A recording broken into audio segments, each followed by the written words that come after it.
Hello, welcome back. You're joining me in the house at the moment. I was just having a really nice relaxing cup of coffee this morning when I realised that next Sunday is the last Sunday in February, and I suddenly hit some kind of mild panic mode thinking, it's closer to March than you think. So I really need to start cracking on getting all of those little jobs done that I've been putting off, and there's lots of jobs that you could be doing in February before things start waking up early spring.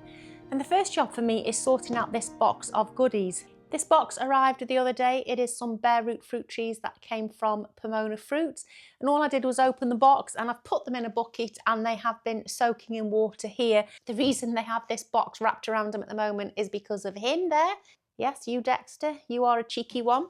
And it's just meant that they can get some natural daylight while they've been soaking in water.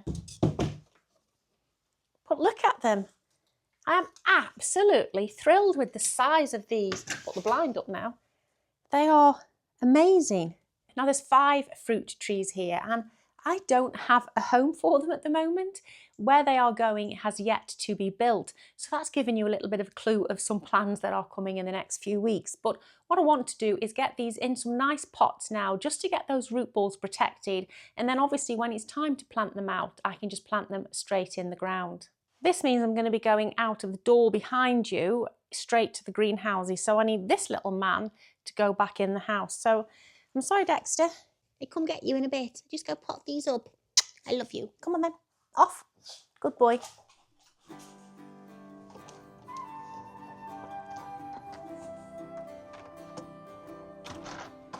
Now I don't normally show out here. This is just the dog garden.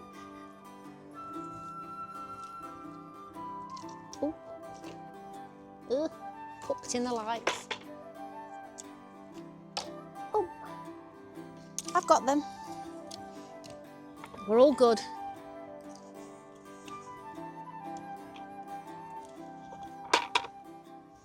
Right. I'll just open this greenhouse, ready. And I need the pots that are in this one. And I'm thinking that these pots here should be about the right size because I really do want to use square pots as well.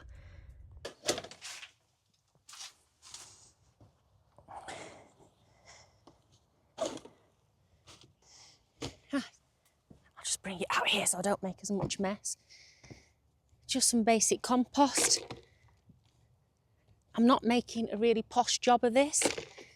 It is only going to be for a few weeks. Well, I hope it is.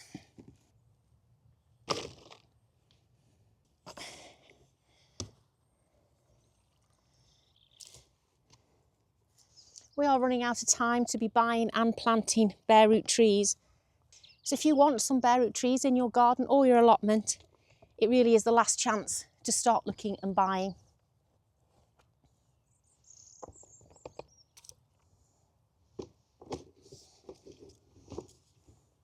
Now, as long as the root balls aren't too big, I am using these square pots intentionally because I don't want them to get pot bound. And I mean, to be honest, they're not going to. As I've said, they're not going to be in here for very long anyway.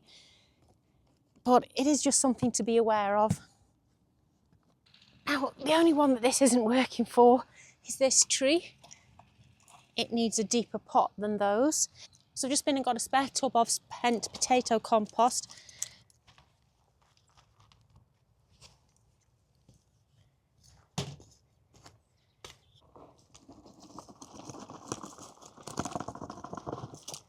That's the first job ticked off the list. And if you're wondering what the fruit trees are, this one is a green gage called Cambridge. This one here is a crab apple called Pink Glow. This one is a plum called Genevieve. On the end here I have an apple called L-Star, and this one here, this is the tree that I really wanted to buy. And because I wanted this tree, I've ended up with this idea of building a fruit tree guild. So now we have 5 trees, but this is called Purple Haze and it is another apple tree and it is absolutely gorgeous. The blossom, the apples, the inside of the apples, I really can't wait for this one. They're all cordon trees. So they're all going to grow very, very upright. So they're not going to take up a lot of space. I'm really excited to be adding 5 more fruit trees to the existing 7 that we already have out on the plot. And I just need to not hit them when I come in the door. That's it. We're in. Oh, she says.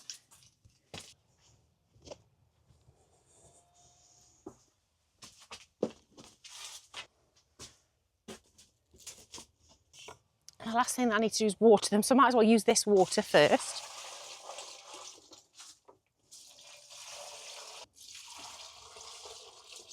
Now, another job that needs to get done in February is to check on your seedlings. So anything that you planted Christmas time or in January, check on them now, see whether they need potting on. I've been potting on a few things. I didn't do that on camera, but I will show you what I have growing in the greenhouse at the moment. You saw me put this rhubarb crown in not so long ago. That hasn't started showing any sign of life yet, but it seems to be okay in there. Here I have potted on a few of my onions. I've got some century onions here and a few exhibition onions at the back. And then over here I have 6 pots at the back that I've potted on of April cabbages, and then these are 6 all year round cauliflowers. If I move on to the shelves above, these are those Tangier sweet peas, which don't grow like normal sweet pea leaves, it must be said, and I'm assuming they're a little bit leggy, but we'll see how they do. Then we have the centenary collection of sweet peas that have been outside now for a few weeks. I have pinched the tops out of them, and as you can see, they are starting to put up some new side shoots, so they should get much thicker. They were starting to get leggy themselves, but they're looking quite happy out here.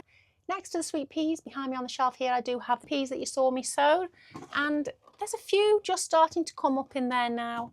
And I have the red crimson broad beans next to here, and nothing's come up yet, but what I have just noticed is a little bit of movement in the soil, so I do think that they are on their way.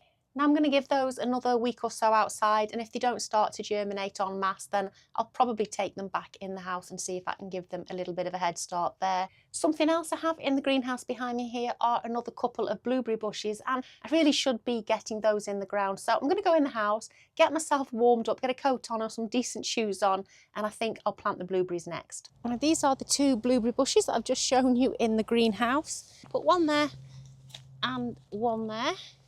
And then I think with 6 blueberry bushes here, we should be pretty much self-sufficient with blueberries, especially if this variety, which is the same as this variety, which is the same as this variety, are as prolific as this one bush was last year. So I have 4 blue blueberry bushes, and then there's this one and the other one here are the pink lemonade, which have some heavy buds on them this year. So I'm just hoping we don't get any really late harsh frosts. Now I've already bought the ericaceous compost across here and filled this space full of that, and I have put plenty of fish blood and bone pellets within here as well. So I won't be putting anything else in the hole when I put these in. I want these roots to go and find the nutrition out within this area of bed.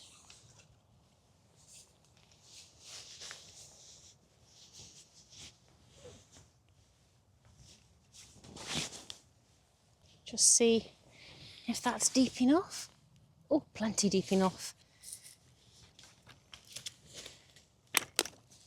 This variety is called Haute Blue Petite.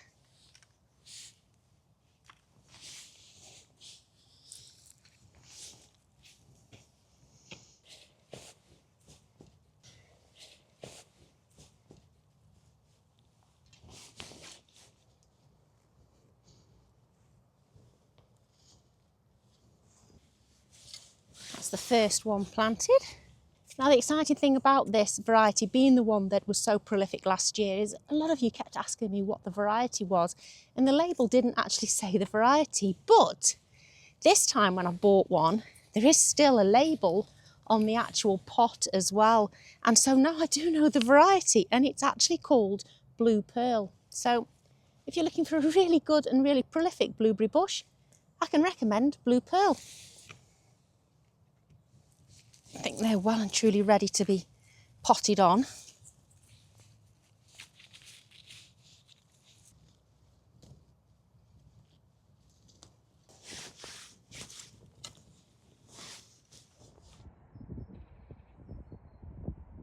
Had a really good idea about something that I'm going to plant in that centrepiece alongside strawberries as well, and it's already in the fruit cage.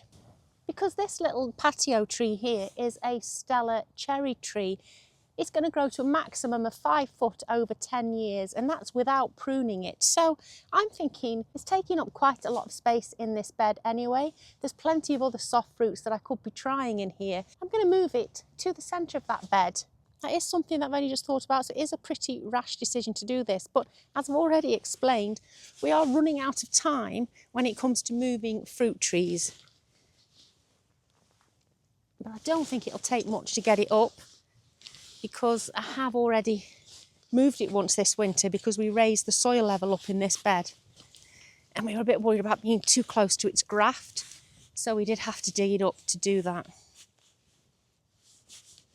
Now, I do also have the fish blood and bone over here, so it's a bit pointless not giving it any, isn't it? Put some in.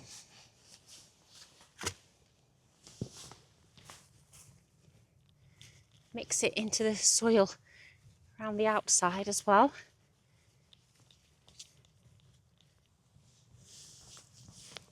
Plonk this back on top. And I need to be really careful because I really need that graft to be above soil level, so didn't need a big hole at all. Right, I think that will be the place for it.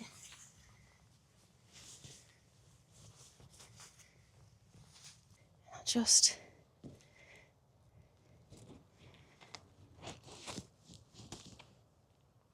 tread her in tight. I'm really pleased I've done that. I think that's a really good idea. It's not going to take away any real room from the strawberries. And then I've got that whole bed. And she's going to be really protected there from the birds. What I really need to do though is get them all tree staked properly. So when I plant the other fruit trees, I'm going to get enough tree stakes to do all of the trees on the plot again. And then they should be good to go.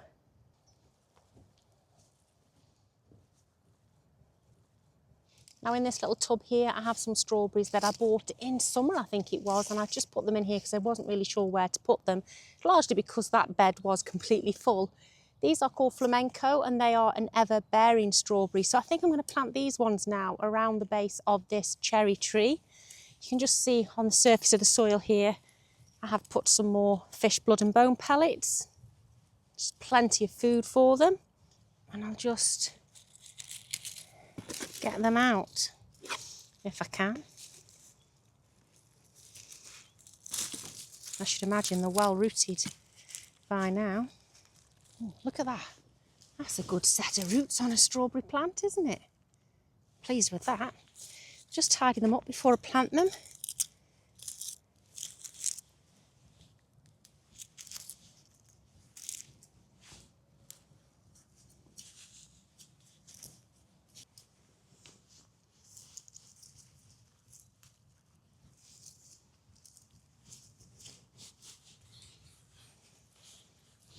I'm really quite pleased that I came up with that idea. I think it's genius.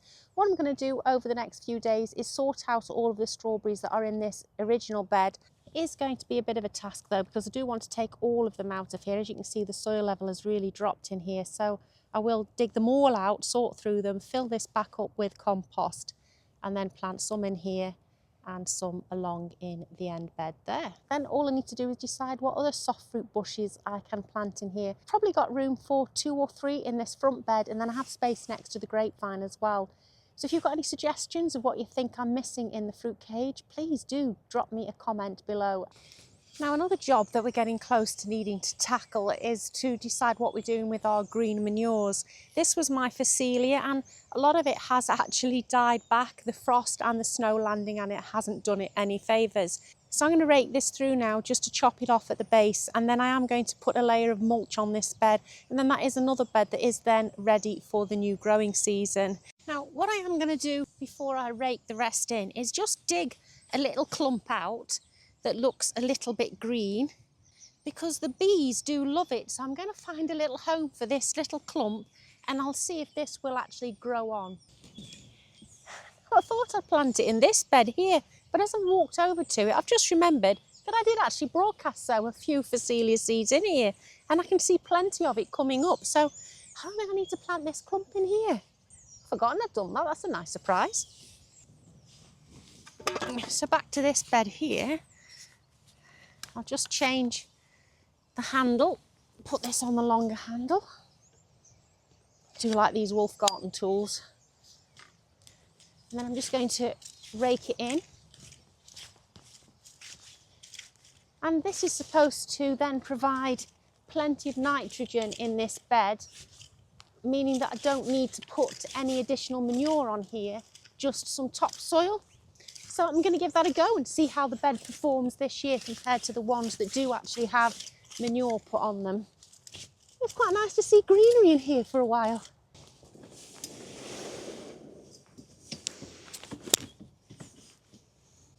I think I'm going to finally have to admit defeat on this barrow and start using the other one.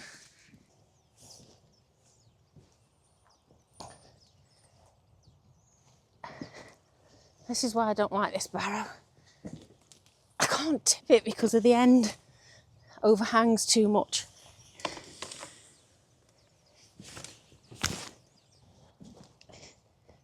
Oh, I hate this barrow with a passion.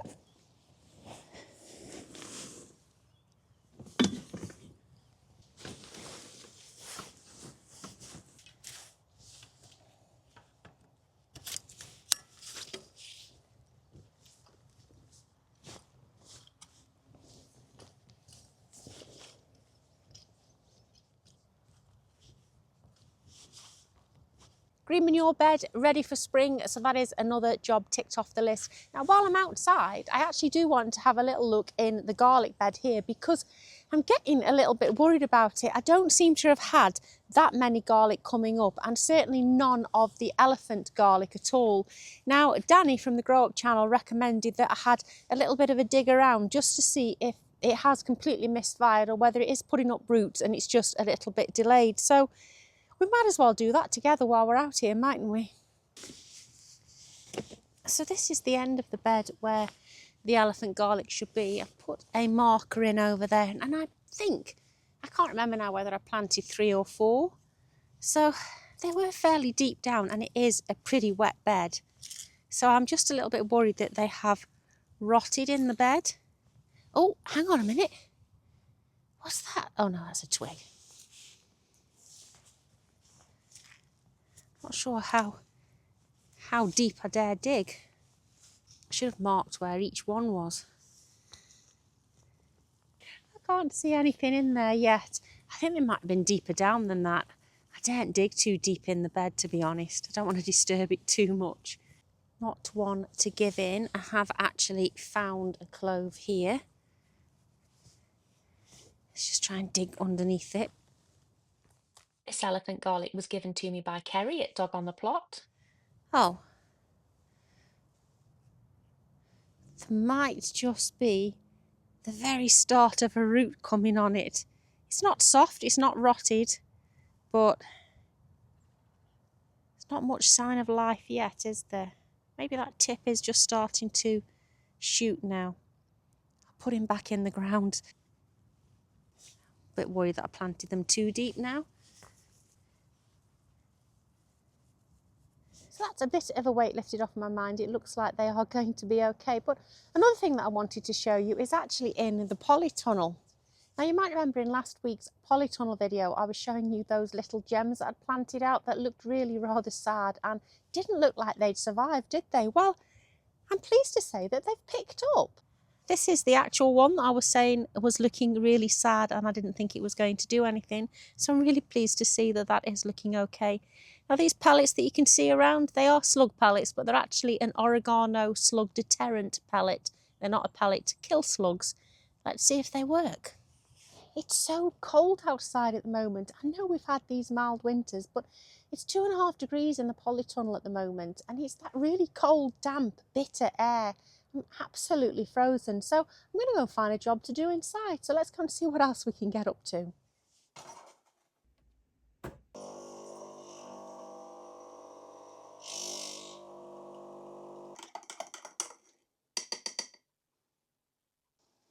Oh, I needed that. Need to warm up a little bit. Oh, that's better. It's time to check in on the peppers. now is the time to be looking over them and deciding whether they need to be potted on. Things are going to get really crazy in March and April, so we need to not be falling behind at this stage. Undo this and show you into my seed area. You can see that these are the peppers and chilies that are sowed right at the beginning of February. They have all pretty much come up now. Globe artichokes have come up, and look at the loofahs. I already have some first true leaves on this one, and these ones that I chittied a bit later, they've just started to come up as well. Over the back here we have some antirrhinums. Foxgloves have come up, they need a bit of a watering. Only 3 of the Aztec dwarf tomatoes have come up, so I'm going to sow some of the dwarf house tomatoes as well, which is a red variety which has come from Adie's veg garden. Thanks for those seeds, Adie. You can see that my celeriac and the Cape gooseberries have started to come up, and behind my pinstripe aubergines have come up, but there's no sign of the Turkish orange, and I actually have some chitting in this little jar here and still no sign. So that's the top shelf, but coming down to the second shelf here, this is what I'm going to be looking at today. These are my January sown chilies. I'll take those out. So what I need to be doing today is pot on these pepper plants. I mean, they're looking extremely healthy. I mean, just look how green they are. I am absolutely thrilled with how they're doing, but it is really about time to separate them while I can still get them apart. I don't want the roots to get too entwined together, which means this is the first day this year that I'm going to be faced with that agonising decision of which ones to keep and which ones to let go. And I hate that. I hate that. I hate having to make that decision. I don't have room for 40 or 50 peppers, so I need to be ruthless now, because it gets harder down the line. The bigger they get, the more attached I seem to get to them.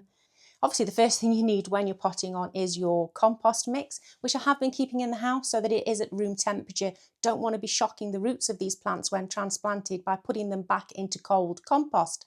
So I'll get my mix, have just turned the seed station lights off so they don't flicker in the background. And all this is just basic compost with some perlite added in. I will just warm myself up a bit before we carry on. Now this mug here was a Christmas present from my niece Emily. Isn't it absolutely beautiful? Really nice mug. I do love a good mug. Right, so what am I going to be doing? I have these little 6 or 7 centimetre pots, I'm not sure now, I can't remember, that I used last year for transplanting on. They're going to be 1 in each pot from now on. These are the last round pots that I'll be using. From the next size up I move to square pots, and they just fit better on the shelves. You can pack more in next to each other.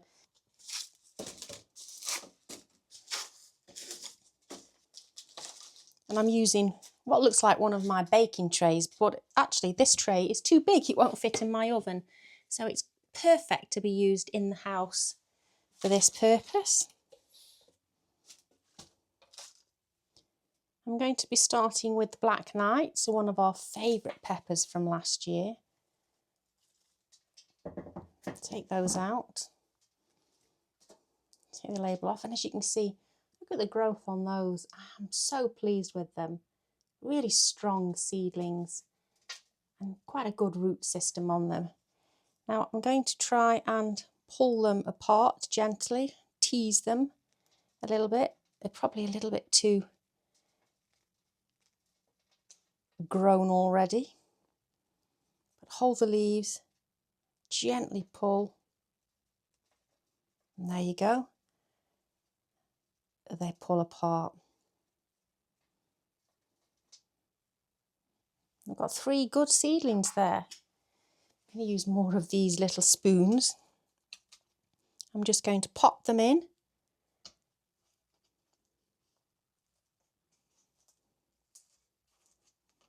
Being very, very gentle. Trying not to touch the stems too much. Minimise my risk of transplant shock. It is really important at this stage to keep on top of your labelling as well.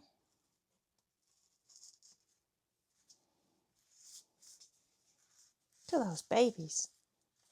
Brilliant. Really pleased with those 3.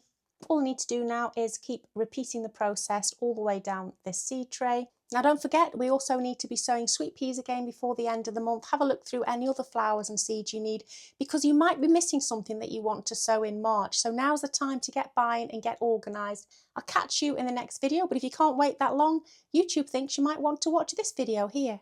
Look after yourselves. Bye.